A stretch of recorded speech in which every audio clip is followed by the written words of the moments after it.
Hello and welcome to the Team Bus, the side piece podcast for our main Beyond the Slipstream show. I'm Matt Harper. This is my brother Justin. We are going to get into all of the things that we wanted to talk about but didn't have time for on our main show this week.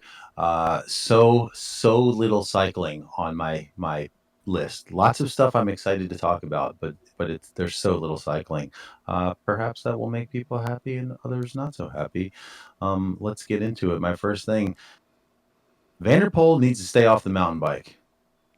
Can, right? Is there I anybody agree. that is not agreed on this? Like, dude, just give it up. You're one of the greatest of all time. You might be the greatest classics rider of all time. Ride a freaking mountain bike after you retire from road cycling, dude. Like, stop it already, because he Well, broke his hand.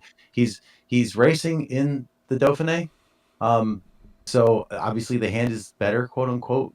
But dude, like we all remember the Olympics when he thought he could be a mountain biker, and he went over. Remember, he went over that drop off and like flew over the bars in his bright orange Netherlands, skin suit or what. Guy, it was bro, stay off in the mountain bike. Japan, right? Wasn't that in Japan? All right, Yeah. yeah. Like I your his hands are used to being like this. Cyclocross, fine. Your hands are here. He can't do this. This messes him up. Just stop doing this. Keep your hands here or here. You want to get on the cross bike? That's fine. Road bike? That's fine. Stay off of the mountain bike, Vanderpool. it's just like, he's already accomplished a lot in that arena too. Why risk messing up what is going to be, a stellar career as a as a pro One of the cycler? best And ever. it's just like, I don't know. It just doesn't. I can't believe his team isn't like, no, you're worth entirely too much. Crazy. It's crazy. All right, let's jump into your relegation standings. Okay, all right. So what I gave you is, if you look in the notes, hold on, let me Yeah, I'm looking. get my check mark off there. So the upper one was last week, so you can kind of have a comparison of like what the week to week change was, because it was a big change this week. So last week, uh, our team that we're rooting for, Astana, was only ahead of Cofidis by 40 points.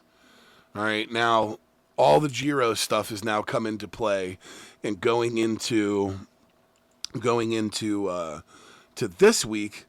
All right, they Right, are and let's remind folks that we're talking now about the bottom three spots in correct. in the UCI standings, the teams that are that qualify for World Tour level, where they don't need invites to Grand Tours. And that is Intermarché at 16, XDS Astana at 17, and Cofidis hanging by a thread at 18. And Yes, this is just outside, and just outside of that group at number 19 is Picnic Post NL. well now just outside that list is Cofidis, so it is switched. All right, so it was so tight last week. We were 100 points separated the final three teams. So now Intermarché has an 805 point lead on Astana. So 16 is Intermarché.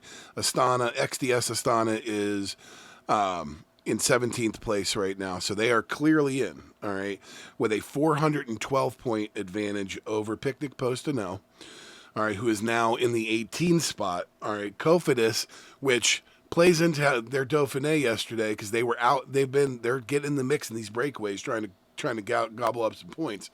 All right, they are now down 245 points to Picnic Post and L, and they are the relegated team at this point right now. So, you know, the way that these guys have all been racing, it's very interesting to watch these three teams in particular in any race that they're in, because every point is important to them. Because if you look, a week ago, less than 100 points separate them. Now, Astana's got a 200 ish point, lead, a little less than 200 point lead on Picnic Post and L, and Cofidis and Picnic Post and L have switched, spots. So it is a literal week to week, change, and it's going to take it all the way to the end of the season. So it's really, especially now that we are in Grand Tour season, it's very interesting to see how these guys are choosing to race, because now there's going to be less opportunities for them to pick up these like side points. So these big race points are going to be important. So watching these guys in races like the Dauphiné and the Tour, huge for these teams. You you got to keep doing this. This is like awesome to look at. And I feel like you're almost burying the lead here, at least in terms of our rooting interest, because um, Intermarché was 1,400 points ahead of Astana last week. Intermarché is now only 800 points. They got back 600 points. They almost got back half of Yeah, that lead. I mean, that's crazy. But as we discussed last week, they had a hell of a Giro yeah, they versus really did. They a, really a did. very lackluster one for Intermarché. And you also see it on the Picnic Post end of things because let's not forget they had a stage win and Cofidis didn't. So Yep. big big Um, changes are afoot. All right, that's pretty fascinating. so my other cycling thing, because there really wasn't that much news. It was a lot of like conjecture about the Dauphiné, because you got Tade and Remco and Jonas all going against each other. But one of the things that was really interesting, all right, or that I like sorting through things, is so this is a quote, all right. It's clear that João Almeida, and I got this off of Cycling Up to Date. It's clear that João Almeida is not in the Juan Ayuso camp. All right. Are the Portuguese's Strava post another sign of a UAE civil war? All right. All right, So wait. Please don't read this entire thing. I'm not going to Just read the just entire thing. I'm just going sum, to summarize it. summarize it. Yeah. Yeah. So essentially, what happened is that João Almeida does not post a lot on anything. Okay, he's not big on social media. He's not big really anywhere. But he did a training climb this week that Juan Ayuso has the the record for, and so he beat his record on Strava and posted it. And so they kind of feel like the pundits are kind of saying that the fact that he attacked Ayuso's KOM and then posted it, that's his like subtle dig at Ayuso. But I think we all agree that at this point that Ayuso's probably not long for the world on that team. You know what I mean? It doesn't make sense for him to stay there with his talent. But I find it interesting that this team that is seemingly like perfect in every way and unstoppable in every way there are chinks in the armor there, as far as like these big name top riders go, between Zhao and Ayuso and McNulty and Yates, all these second tier riders that are on that team that aren't Pogacar. You know what I mean? That it's not, and now Isaac Del Toro. You know what I mean? So you have so many big personalities on this team. I do find it interesting when you see slight bits of potential infighting. I mean, it's not necessarily 100% there, but you know, very interesting. Well, the thing with the team is like Pogacar for the foreseeable future, he's doing two Grand Tours a year.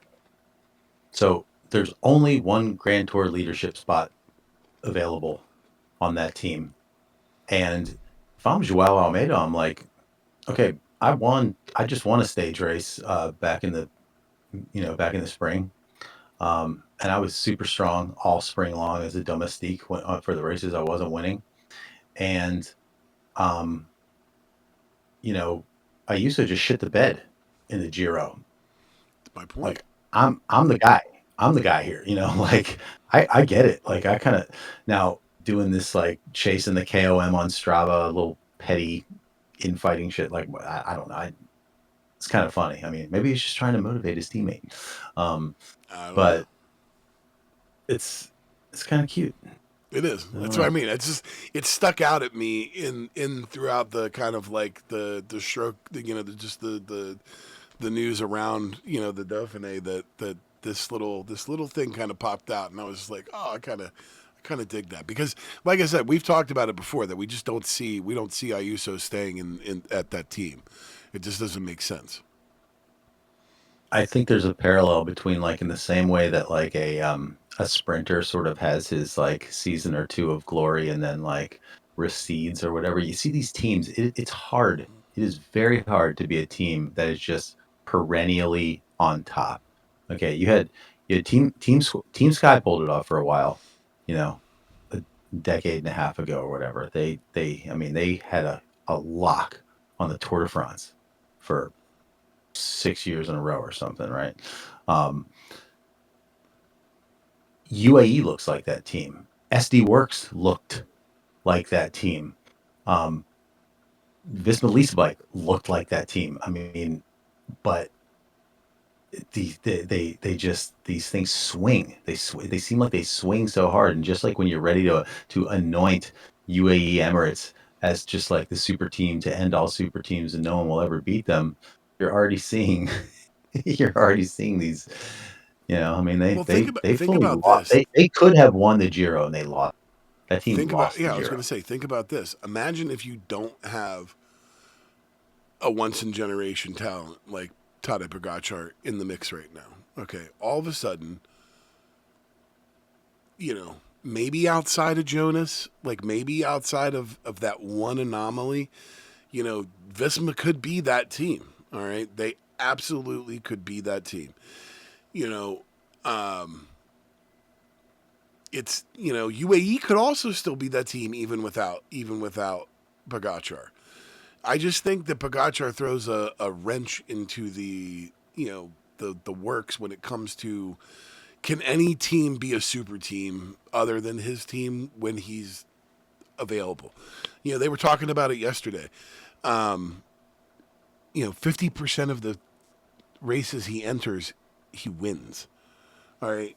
And He's if you over. include his podiums, it's like 80 or 90%. That's Yeah. ridiculous. I mean, it's unreal. So, when you get to when you compare it on that level, it's really really hard to be like, is there another team? But then you look at it and it's like, he's not the only person that wins shit on that team. Like they're winning races all over the place. They're in the mix all over the place, even when he's not around. So like, it's a hell of a team with a good, a good staff. All right, period. They have a great staff and they're doing all the right things. So it's just be interesting. You're right. But the personalities are just too big with Pogacar for some of those riders that really should be first tier riders to stay there playing second fiddle to Pogacar. So someone's got to go. You know what I mean? But they have the nucleus to I, to dominate for years. yeah, I think Ayuso will be the first one gone. Although I feel like he's contracted to last at least another year. I'll have to look that. We'll have to look that up. So, but I think I don't know. I feel like it would be better to have him go and keep Joao around. Um, And Del but Toro, I think Del Toro's got a huge yeah, upswing. of course, Del Toro stays there for sure. Because he's like their next Pogacar. They're hoping he's their next Pogacar, Yeah. So, which he very um, well could be. all right. So let's jump into your non-cycling topics. I see you have a couple of Well, things there. I did well, I did one of them's clink going to the be a link. bridge reel, All and right, that go on. was the show that I saw this past like Tuesday night with a friend. I went to see the 2000s retro punk band Jet. You remember Jet, Yeah, yeah, right? yeah. My band One, played one two, of their three. songs. Okay, yeah. So I saw them um, along with their opening act, which was this band called Band of Skulls. So I don't know if you know anything about Band of Skulls, but they've been around for 10, 12, 15 years or something. Um, I I loved this band. They were, same kind of situation as all those groups out of that time, like the Jack Whites of the world and the um who else am I thinking of? Well, anyways, where it's like just real riff driven, stripped down, like straight ahead, like rock and roll that has kind of like a retro vibe to it. Um, and this was a singer guitarist. uh, bass player, drummer, and a woman who sang backup vocals and played tambourine, basically. And um, man, were they good! These riffs were so awesome. This guy was not like a guitar wizard, but the solos that he did play just like rocked. Just an awesome feel. The drummer was super cool. The bass player was just like holding it down. Um, just a great show. The singer had personality and charisma. He had a really cool look. The whole band had a cool look to him, and they just like rocked their ass off. So I'm gonna give a big recommendation for Band of Skulls. That's how I ended up discovering the Struts. Was we took uh, I think John to Foo Fighters. I can't remember who we took. We went to another. I've seen Foo Fighters a number of times, but the Struts opened for the Foo Fighters, and I had never heard of them. John had, and I was like completely blown away because I was like, it's very similar in that vein of it sounds kind of like something else, and the lead singer of the Struts is he's got this very Freddie Mercury vibe. All right, it's they're an English rock band, but they have a very where Greta Van Fleet is very kind of in the Led Zeppelin grain. The Struts are very much in the Queen vein, and like the way he was like working the crowd, I was just completely blown away by it. I was like, what is this? Who is this? Like, I need more. And ever since, been a fan. So, like, I totally get, like, seeing an opening act that just blows your mind. Yeah, it's nice when that happens for sure. It was a good Mm-hmm. show.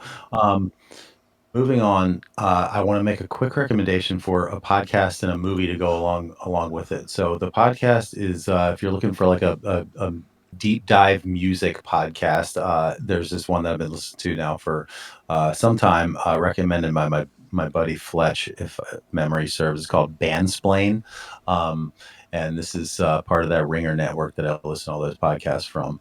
Um, Yasi Selig is the uh, host, and she does deep dives on bands where like she'll do a multi-episode arc doing like every single album of a band. Um, or no, she'll do like a 6 hour long episode, but in those 6 hours she'll do like the entire history and discography of a band. Um, so it's like long and deep divey if you're into that kind of thing. Well, right now she's kind of doing a whole season of like the whole like Manchester, shoegaze revolution, like all those bands like Oasis and Blur and Happy Mondays and uh, Soup Dragons and it's the other one that everybody's anyways. Um, so I've been listening to that. Uh, I just happened to stumble upon a movie that is based within that whole scene. And I know it's a movie that you will be interested in if you haven't seen it because it is directed by and stars two of the people who I know you're a big fan of a certain set of movies that they've done. The director is Michael Winterbottom. The actor is Steve Coogan from The Yeah. Trip. Yeah, yeah, And yeah, yeah. Rob Brydon is in this movie as well. He doesn't have a big a part. Steve Coogan is the main star of this movie, but directed by the same guy, and It's it is not a nicely very enough. You can need your cigars and the brandy. yeah, yeah. Um, so it's about this guy who was a real person that was the sort of impresario of this whole scene. He kind of recognized that there was something happening here cool with the music, and he was a TV presenter at the time. This is in England, and was not real thrilled with his job, and it wasn't nearly as interesting to him as this burgeoning music scene. And so he started working with these bands, and he opened up this club, which became this like legendary club. And this movie is very non-traditional in terms of its the way it's presented or whatever. It's got a lot of it's just very cool. Like I kind of don't even want to spoil it. The way they do it in terms of breaking the fourth wall and how it's structured. and how the music is presented and how they weave the real history of this whole scene this time into it. I mean, it feels like sometimes you're watching archival footage and sometimes you're watching actors playing these guys. Um, but the Happy Mondays, Joy Division, and New Order are like a big part of this movie, as well as other acts, and it's just cool. I really recommend it, and I know you're a fan of Coogan Yeah, yeah, and Michael Winterbottom. All of those guys' movies are good. They did another one, Tristram Shandy. That's a great movie. Rob Brydon's in it as well. Like all their yeah. stuff is Are awesome. you aware that they're re-releasing This Is Spinal Tap into theaters this summer? Yeah, yeah. Well, and there's also going to be another movie. Like that's in advance of like there's a new Spinal Tap movie coming. Trust me, this podcast will be diving deep. I will be watching it in the theater for sure. Because anyways, we'll get into that another time. We're getting close to our time. You want to finish it out with this last item? Sure, I have not followed that at all, so have at it. Coco Gauff, USA, the big American win at Roland Garros, formerly the French Open, this past weekend. Um, Coco Gauff gets her second major. She is the heir apparent to women's tennis. I mean, she got her second win. She won the U.S. Open 2 years ago, and now she just won the French Open um, over Irina Sabalenka, who's the current number one in the world, I believe. And there was a little bit of controversy after the match because Sabalenka made some comments about how that Coco uh, that Coco didn't beat her, that she lost. Like the reason she lost is because she made lots and lots of unforced errors. It wasn't that Coco was so good. And then um she kind of she kind of doubled down on it, saying that had the woman that she beat to get to the final beaten her in the semifinal and played against Coco, that she would have beat Coco. Basically saying that like Coco was But it second was third at at best. best. Yeah, right. So yeah, so anyways, she trotted it back and made a big sincere apology and whatever, and like that kind of stuff, like it doesn't bother me. Mm, Like they're it's like, athletes.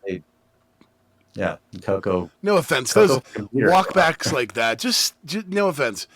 Just own it. Don't walk it back. Yeah, Own yeah, well, own the way you feel. That's how you felt. That's what you yeah, wanted to say. So just let it stand for the record. All right. Like if that's your brand and you want to run your mouth like that, do it. Own it. Don't walk it back because now I just think what I mean, that you are insincere. yeah, yeah. No, I'm with you, and I just want to close out with like one last comment.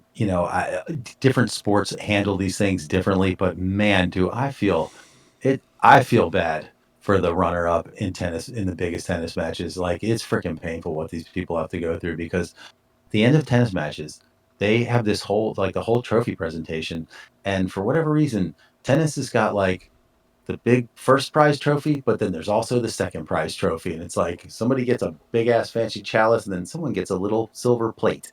And not only that, but they both have to go up there and then they hand the microphone to each of them. So in your worst moment where you just got your ass beat on the world's biggest stage, you got to take a microphone and like say a bunch of shit to a stadium full of people who are waiting to get through you so they can hear what the winner has to say. Like, why in the name of God do they put these poor athletes through this? I don't get it at all. Like, you Tradition. know, if you lost the Super Bowl, like you don't have to sit there and they have the coaches interview in the losing locker room, and that's about it. They don't put those guys through that kind of punishment. Yeah. I mean, it's brutal. So they're athletes. They're not public speakers. Don't, stop it, tennis. I also think it's weird how in tennis, like the athlete has to carry all their gear out onto the court. Like they got their bags that they're It's like, what the hell is going on here? Like you know people that could carry this crap out for it. I don't know. No, I'm with you. I'm We with love you. we love our traditions in cycling, and I'm sure other sporting fans would find our traditions weird. All right, well, we'll wrap it up right there. Thanks for joining us, and come see us again this coming weekend, where we're talking more cycling on Beyond the Slipstream. Nice potting with you today, sir. Agreed. Cheers, Ale. everyone. Ale. The Team Bus is part of the Beyond the Slipstream family and is produced by Harperama. Find us on Apple Podcasts, Spotify, and YouTube. Please like, subscribe, leave a review, and tell your friends about us. Thanks for listening. Talk to you next time. Ale!